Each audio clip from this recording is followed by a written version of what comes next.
Hello, welcome to this monstrosity that you're about to witness.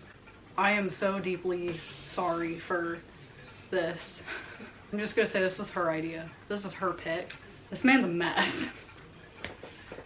We have been slacking on the serial killer monthlies. It's been like 2 months since you've gotten one, and you're just take this one now and be happy.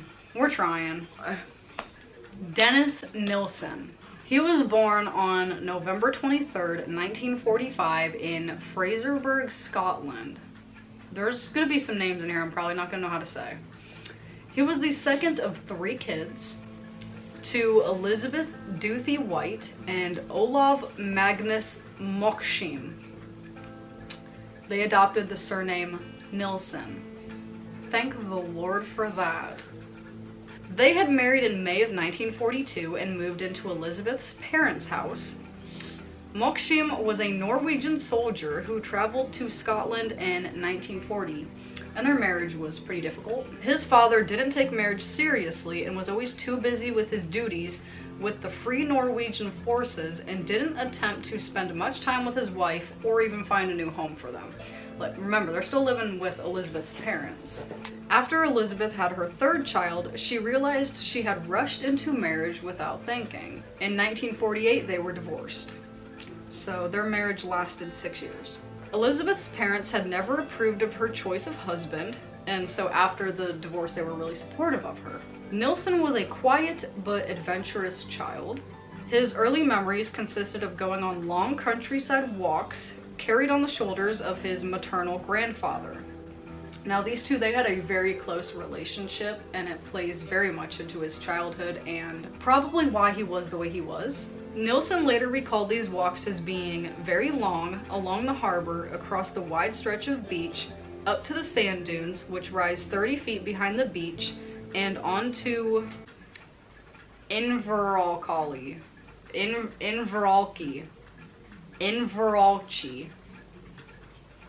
Could be a K sound, I believe. Inveralchi. I'm trying. This part of his childhood was described as contentment. Whenever his grandfather was at sea because he was a fisherman, he said life would be empty until he returned. So he really had a bond with his grandpa. In 1951, his grandfather's health was declining, but he continued to work. On October 31st, 1951, while fishing in the North Sea, he died of a heart attack at 62 years old. His body was brought ashore and returned to the White family home. Nilsen says his most vivid childhood recollection is his mother crying and asking him if he wanted to see his grandfather. He said he did and was taken into the room where his grandfather was laying in an open coffin. His mother said his grandfather was sleeping and that he had gone to a better place. As the years after his grandfather's death went by, Nilsen became more quiet and withdrawn. She was like, oh, do you want to go see your grandpa? And he was like, yeah. And then his grandpa was not alive, and he was expecting that he was going to be. And he was like... So that's probably why it's so vivid. That's kind of traumatizing. Why would you do that? He would often stand alone at the harbor watching the herring boats. He rarely participated in family activities and grew to resent the attention his mother, grandmother, and later on his stepfather would give his siblings, Olav Jr. and Sylvia. In 1954 and 1955, Nilsen was at the beach at Inveralchi alone when he became submerged beneath the water and was almost dragged out to sea. He was panicking and shouting. He recalled gasping for air that wasn't there and believing that his grandfather was about to arrive and pull him out before experiencing a sense of tranquility. Another youth had dragged him out of the water to the shore. Shortly after this, Nilsen's mother moved out of her parents' home into a flat with her kids. She married a builder named Andrew Scott and had 4 more kids. And in 1955, the family moved to Strychen sounds more right. Reaching puberty, Nilsen discovered he was gay and was confused and ashamed, as most are at that age. And because of that, he kept this hidden. He thought the reason he liked boys was because the ones he liked had similar features to his younger sister Sylvia, and on one occasion he sexually fondled her, thinking it might be a manifestation of the care he felt for her. He also fondled his older brother while he slept one night, and Olav Jr. began to make fun of him. When he was 14, he joined the Army Cadet Force, thinking the British Army would be an escape route from his life that he found boring. In 1961, Nilsen finished his schooling. His record was above average, as they typically are, which is odd. The other day, I was telling Jordan, I was like, man, serial killers have really high IQs. And he was like, huh, well, I know you'll never be one. And I was like, did you just call me dumb? Very creative way of calling me stupid. He decided he was going to join the army and receive training as a chef. He passed the entrance exams and received notifications he was to enlist for 9 years service in September of 1961. Commencing his training with the Army Catering Corps at St. Omar Barracks in Aldershot, Hampshire. He quickly began to excel and later described his 3 years training at Aldershot as the happiest of his life. While here, he kept his sexuality hidden, but his feelings began to stir. In mid-1964, he passed his initial catering exam and was officially assigned to the 1st Battalion of the Royal Fusiliers in Osnabrück, West Germany, where he served as a private. We're not German. I sincerely apologize. I don't know how to pronounce, German. Here is when he started drinking more, and his coworkers said he would drink in order to ease his shyness. One time, Nilsen and a young German got drunk together. When Nilsen woke up, he found himself in the young German's flat on the floor. Nothing sexual had happened, but this fueled his sexual fantasies. After that, if him and his friends were drinking, he would pretend to be drunk and hope somebody would make sexual use of his supposedly unconscious body. So he would pretend to be drunk and unconscious on the floor. So somebody would fondle you. After 2 years, he went back to Aldershot and passed his official catering exam and was then deployed to serve as a cook for the British Army in Norway. In 1967, he was deployed to the state of Aden to serve as a cook at the Al Mansoura prison. During this time, Nilsen was kidnapped by an Arab taxi driver who beat him unconscious and put him in the trunk of his car. What happened to the Arab that put him in the back of the car? We don't get to know any more about that. He ended up... He was fine. He jumped out in traffic and ran. He was fine. The time spent here is where his homosexual fantasies started to take on an entire new level. After this deployment was completed, he returned to the UK and was assigned to serve for the Argyll and Sutherland Highlanders at Seaton Barracks in Plymouth, Devon, where he cooked for 30 soldiers and 2 officers every day. After a year, he was transferred to West Berlin and had his first sexual experience with a woman, a prostitute. He later said he found intercourse with a female overrated and depressing. Damn. In October of 1972, he ended his 11-year military career at the rank of corporal. Between October and December, he lived with family while he decided what to do next.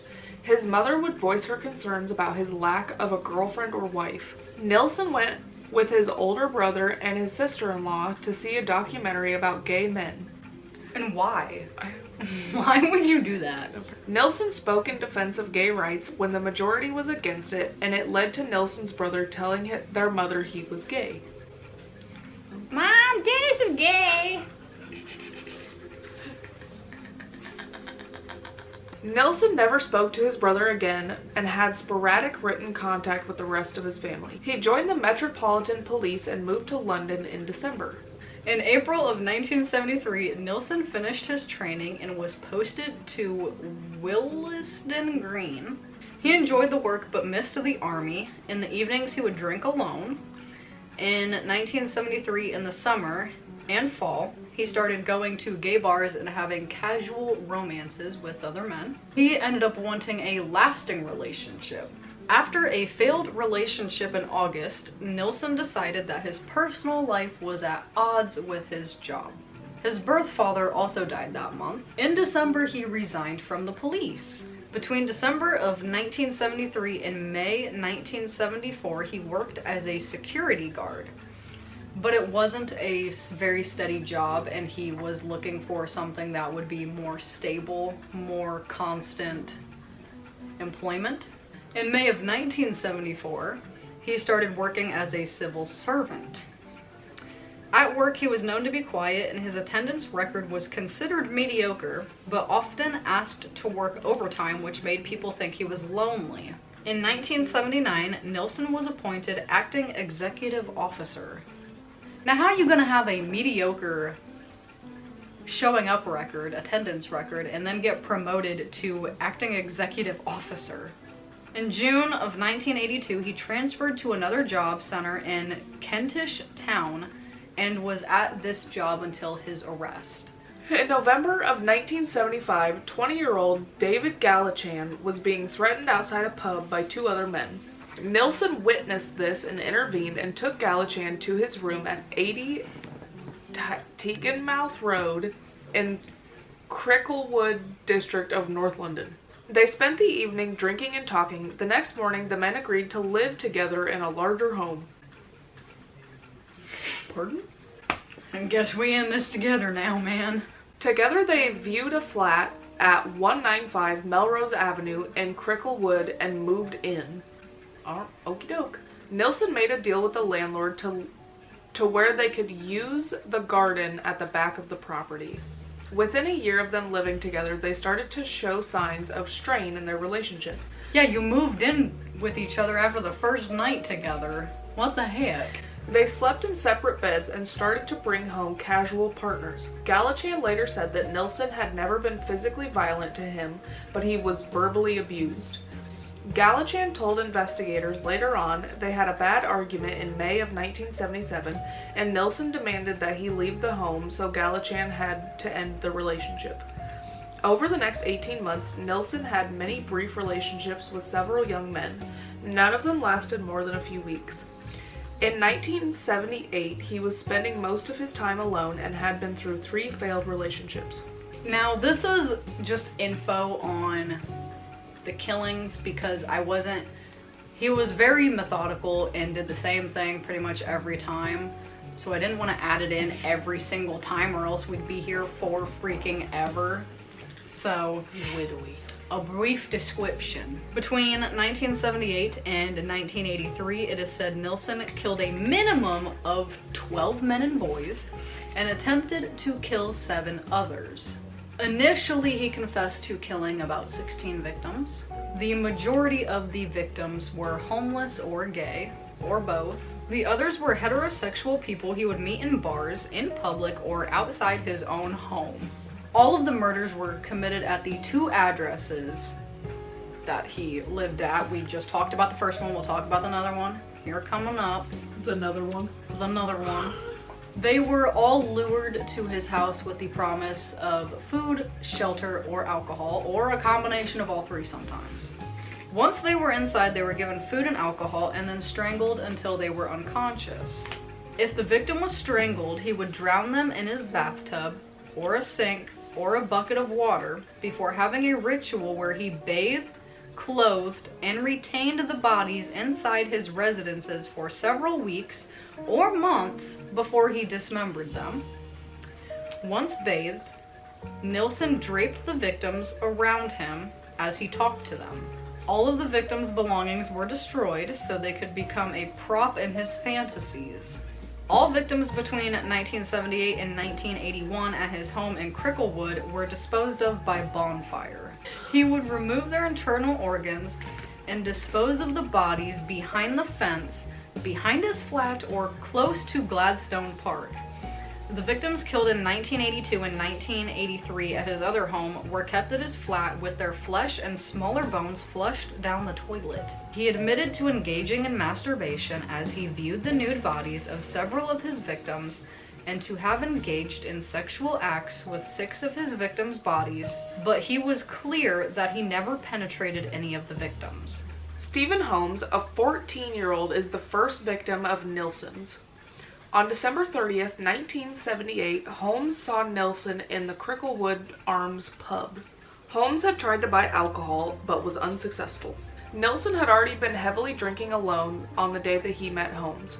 He invited the boy to his house and promised to drink and listen to music. He thought Holmes was 17 years old, which doesn't really matter that much. He's still... Anyway. At Nilsen's home, they both drank until they fell asleep. The next morning, Nilsen woke up to find Holmes sleeping next to him. He decided Holmes was going to stay the new year with him, regardless if he wanted to or not. Nilsen strangled Holmes with a necktie until he was unconscious, then drowned him in a bucket filled with water. He washed the body in the bathtub, then put Holmes on the bed and caressed his body. Stay with me, I apologize. After rigor mortis set in, he put the corpse under the floorboards and it remained there for about 8 months. Then Nilsen made a bonfire in the backyard in the garden. On August 11th, 1979, Holmes' body was burned. When reflecting on this, Nilsen said, "I eased him into his new bed beneath the floorboards. A week later, I wondered whether his body had changed at all or started to decompose. I disinterred him and pulled the dirt-stained youth up off the floor. His skin was very dirty. I stripped myself naked and carried him into the bathroom and washed the body. There was practically no discoloration and his skin was pale white. His limbs were more relaxed than when I had put him down there." Andrew Ho was a student from Hong Kong. On October 11th, 1979, Nilsen met him in a St. Martin's Lane pub, and he lured him to his house with the promise of relations. Nilsen tried to strangle him, but Andrew managed to flee and reported this to the police. Nilsen was questioned, but Andrew decided not to press charges. Couldn't be me. I'll press every charge you got in that book. And I'll press all your buttons too, bitch. Kenneth Ockenden was a 23-year-old Canadian student. On December 3rd, 1979, 2 months after the attempted murder of Andrew, Nilsen met Kenneth. Kenneth was touring England visiting relatives. They were both drinking in a West End pub. Nilsen learned that Kenneth was a tourist and offered to show him some London landmarks. Kenneth accepted, and Nilsen invited him to his home to have a meal and drinks. At his home, Nilsen strangled Kenneth with the cord of his headphones and then drug him across the floor with the wire wrapped around his neck. He then poured himself a glass of rum and listened to the music on the headphones he had just used to strangle Kenneth. The next day, Nilsen went out and bought a Polaroid camera and took pictures of Kenneth's body in suggestive positions, then wrapped the body in plastic and stored him under the floorboards. 4 times, Nilsen got Kenneth's body out from under the floorboards and set him up in the armchair next to him and watched TV and drank. Martin Duffy was a 16-year-old catering student from Birkenhead, Merseyside. He had hitchhiked to London without his parents' knowledge on May 13th. He was questioned by the British Transport Police for evading his train fare. Duffy spent 4 days sleeping near Euston Railway Station. On May 17, 1980, Nilsen saw him as he came home from a union conference in Southport. Duffy was exhausted and hungry, so Nilsen offered him a meal and a bed, which Duffy gratefully accepted. Once Duffy had fallen asleep, Nilsen fashioned a ligature around his neck and sat on Duffy's chest and tightened it until Duffy was unconscious. He dragged him into the kitchen and drowned him in the sink and then bathed the body. He kept the body in a cupboard for 2 days, then noticed signs of bloating, and he went straight under the floorboards. Before the end of 1980, Nilsen had killed 5 more victims and attempted to kill 1. Only one of these victims has been identified. 26-year-old William Sutherland was identified. The bodies were being stored under the floorboards, and over time they were beginning to stink, especially in the summer. When he would get them out, he would see maggots around the heads and eye sockets and mouths. He put deodorant under the floorboard to help the stench and sprayed insecticide twice daily, but it didn't help anything. In the late 1980s, Nilsen dissected each body that he had killed since December of 1979, which is 6 bodies. He burned them in a communal bonfire. To hide the smell of the burning flesh, he crowned the bonfire with an old car tire. Once the fire was smaller, he took a rake and smashed a skull that was still intact. 23-year-old Malcolm Barlow is the final victim to be murdered at Melrose Avenue.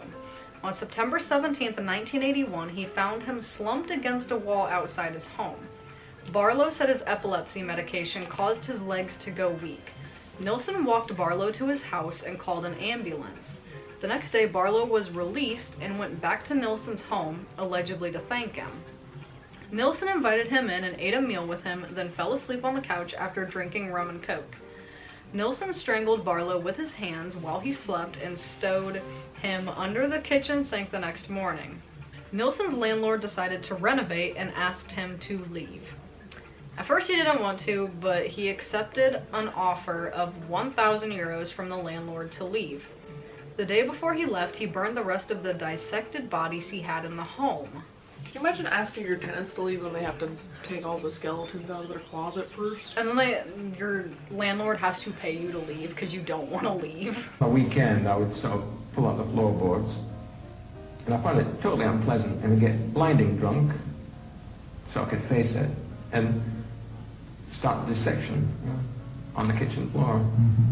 At this home, he had no access to a garden and lived in an attic flat, so he couldn't stow any bodies beneath the floorboards.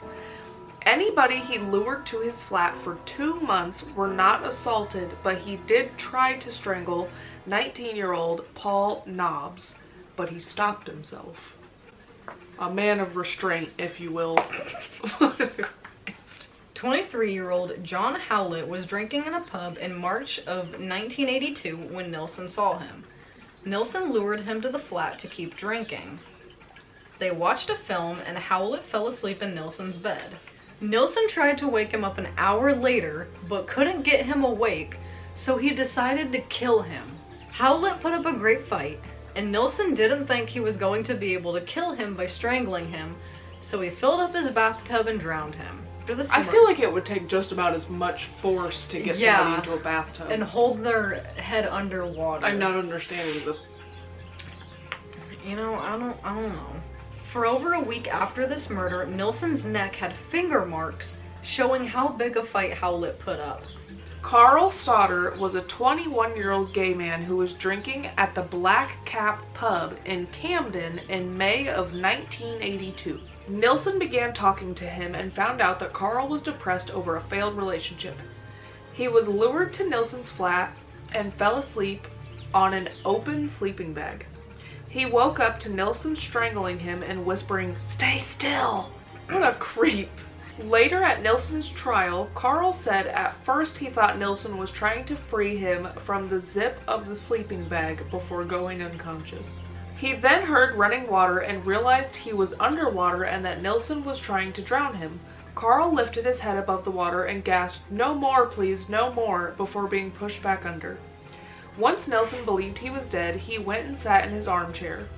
He saw his dog licking Carl's face and realized he was barely alive.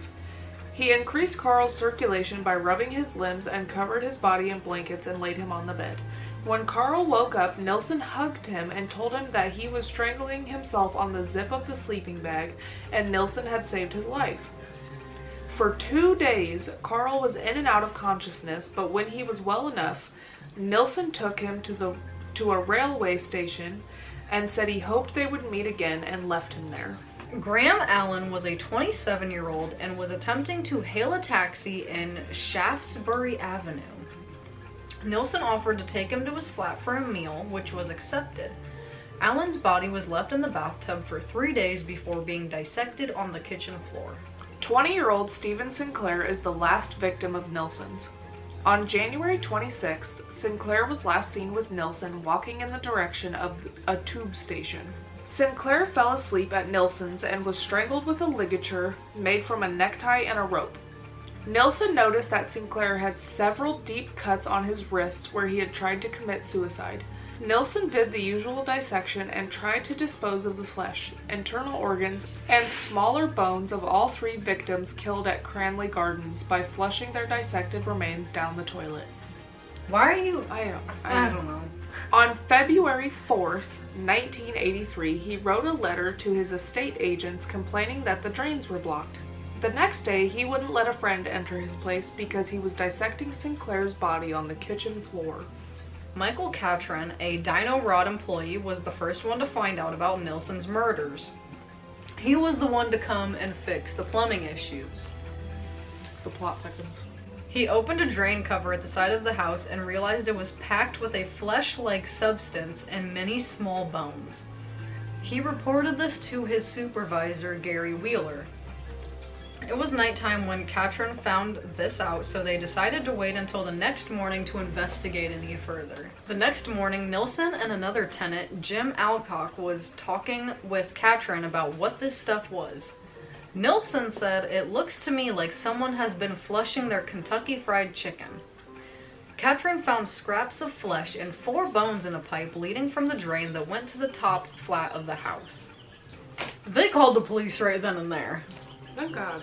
And the remains were taken to the mortuary at Hornsey. David Bowen, a pathologist, told the police the remains were most definitely human. Detective Chief Inspector Peter J. learned that the top floor flat was where the human remains had been flushed, and he was like, well, that flat belongs to Nilsen. Okay, well, we know who's to blame. So then they waited outside for Nilsen to get home from work. They were like, "We need an explanation from you." Once Nilsen got home, they all went into his flat. And you know what happened when they went in? They were instantly hit by the smell of rotting flesh. Yeah, that tracks.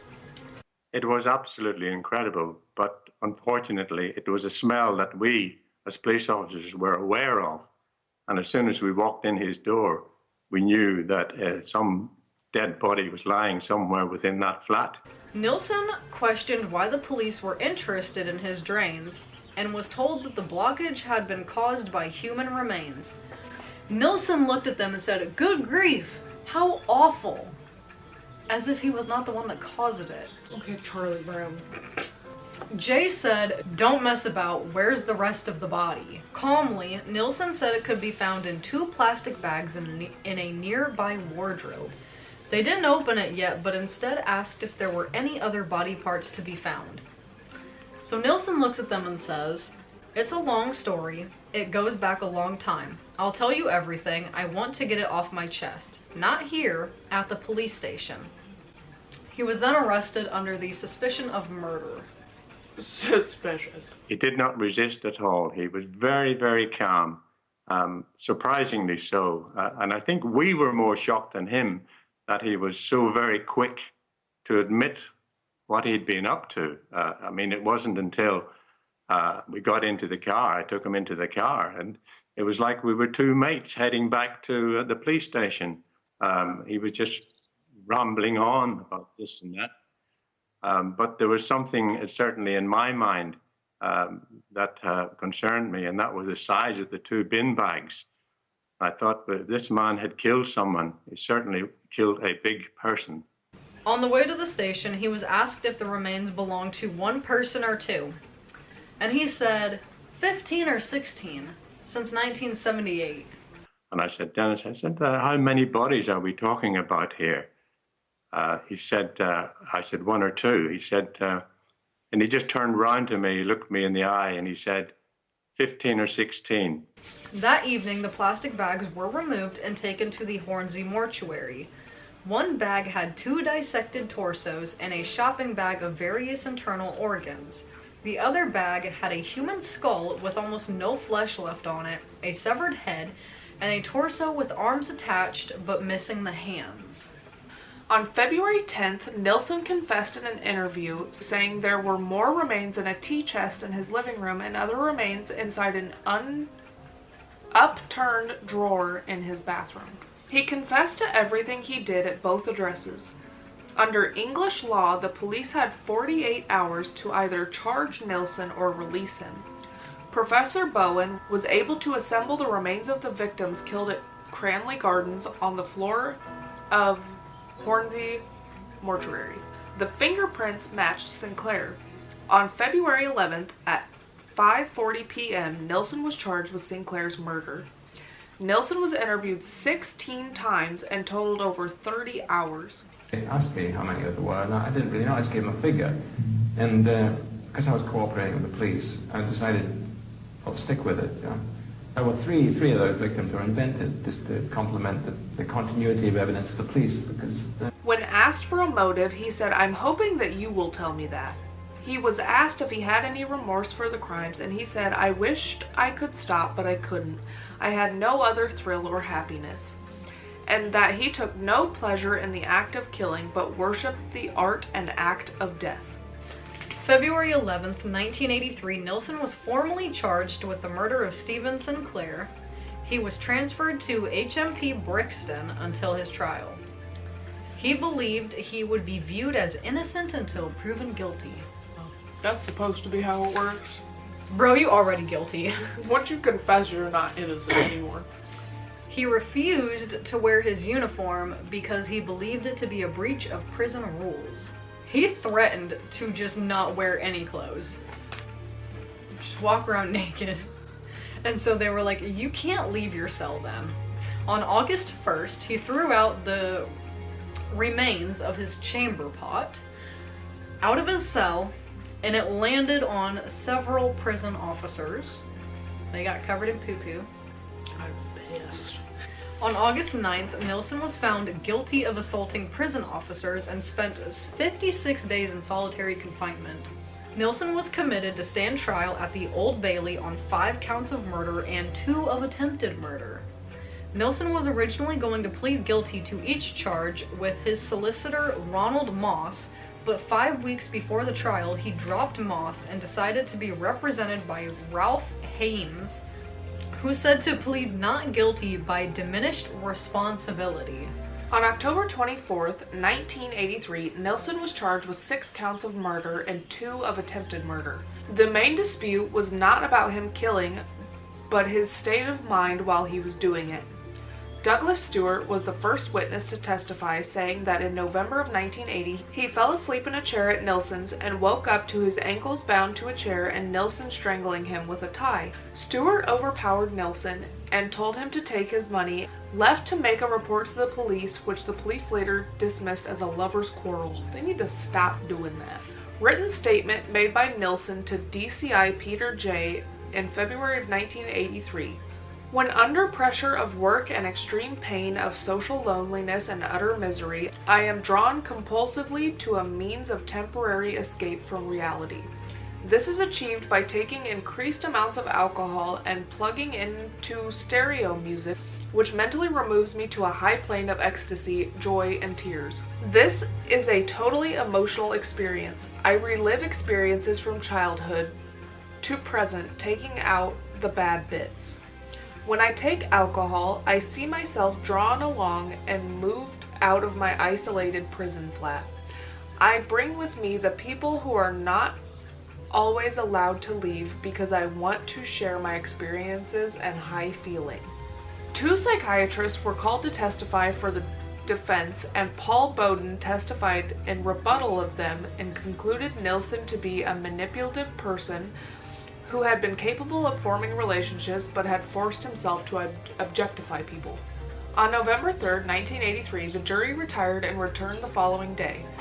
There was a majority verdict of guilty upon 6 counts of murder and 1 of attempted murder, with a unanimous verdict of guilty in relation to the attempted murder of Nobbs. He was sentenced to life imprisonment with a recommendation that he serve a minimum of 25 years. Dennis Nilsen, the man who once called himself the murderer of the century, tonight starts a life sentence for 6 murders in North London. He once boasted he could have killed 500 people had he not been stopped. The judge at the Old Bailey said he should stay in prison for at least 25 years.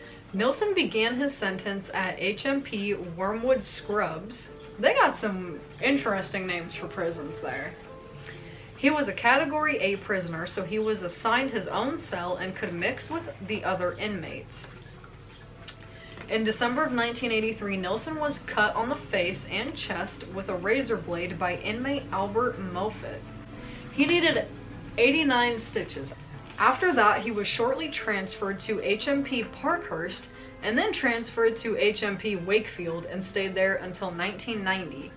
In 1991, he was transferred to a vulnerable prison unit at HMP Full Sutton for concerns for his safety. Which I don't know why you need to be concerned for their safety. He killed people. Let him go. In 1993, he was transferred to HMP Whitemoor as a Category A prisoner with increased segregation from other inmates. In December of 1994, his punishment of 25 years imprisonment was replaced by a whole life tariff by Home Security Michael Howard, so he would never be released. Thank goodness. In 2003, Nilsen was transferred to HMP Full Sutton and was a Category A prisoner. He started translating books into Braille. I don't know. At least the man got a hobby that wasn't, his last hobbies. He spent a lot of his free time reading and writing, and was allowed to paint and compose music on a keyboard and wrote letters. On May 10th, 2018, he was taken to York Hospital after complaining of severe stomach pains.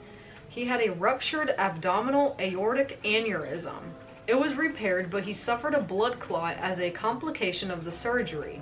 He died on May 12th, 2018 at 72 years old.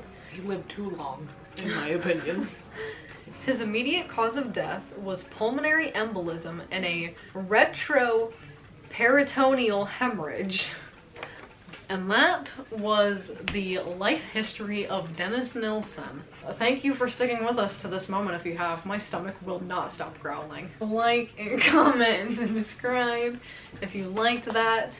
We'll be back next month for another one. It's my pick. I'll try to pick not a jacked up one. Maybe I will, maybe I won't, so we will see. And in the meantime, we have something really fun coming up at the end of the month, and you guys are going to be so excited. Not look like Why are you throwing out the GD, man? I was trying to make a heart. This is why I don't make the Middle fingers down, pointer fingers hook. Yeah, this is safer for me. This is safer. Okay, bye.